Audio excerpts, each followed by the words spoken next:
kids, comics. Silverhaired Bronze Age Babe here, yakking about her comic book collection. And today I'm down in the comic book room, and I can't help but show you what the comic book room looks like right now, because basically every day I'm down here I change something.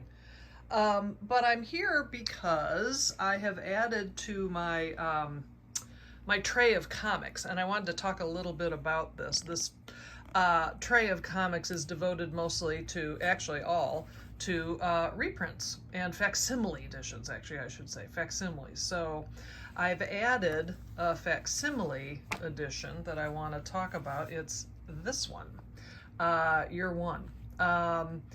And what I want to say about it is that I did pick up Year One when it came out, and this was probably the last time I picked up a comic book off a spinner rack, possibly at a drugstore, maybe a grocery store, in 1986. And I had been out of the Batman game since roughly this time period, which is 1976.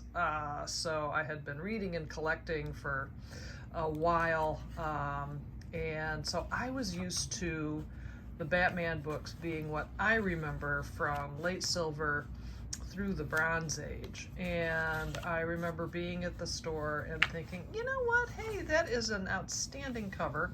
I wonder what Batman is up to these days. And I open it up, and it's immediately different from what I remember comic books being, and I didn't get it. I didn't like the art. I didn't get the story. It was heavy, deep, and real, and it wasn't my Batman, you know what I mean? And so I kept it because I'm a comic book collector and I keep things.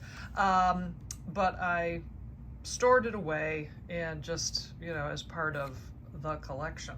And years later, I ended up picking up the rest of the series, because I actually reread number one, and oh my gosh, I liked it. So in fact, I love this series. So it was interesting to me to be at my comic book store the other day and to see that, wait, where are you here?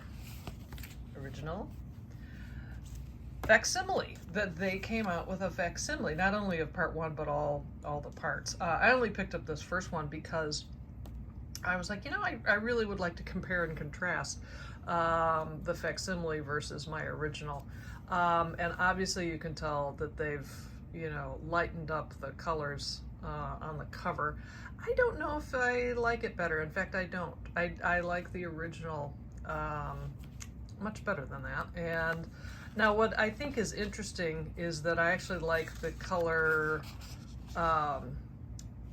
recreation in the facsimile better than my original. It is kind of fun to see it with white pages. And so I think that part is great. What I really like, though, is that this is the first facsimile that I've ever gotten that the page style and the paper that they use really matches the original very closely. So it has been wonderful to reread this book and you know, remind myself of, you know, 1986, when I walked in innocently thinking, hey, what's up with Batman? And I got something that I had absolutely no idea what was going on. But that's the beauty of comic book collecting. Assuming you save stuff, you can go back, revisit it, and fall in love for the first time, which I definitely did. So there you go. So here wonderful addition to my tray of facsimile books that I keep down here in the comic book room. Why? Because you just never know when someone might want to read a comic book.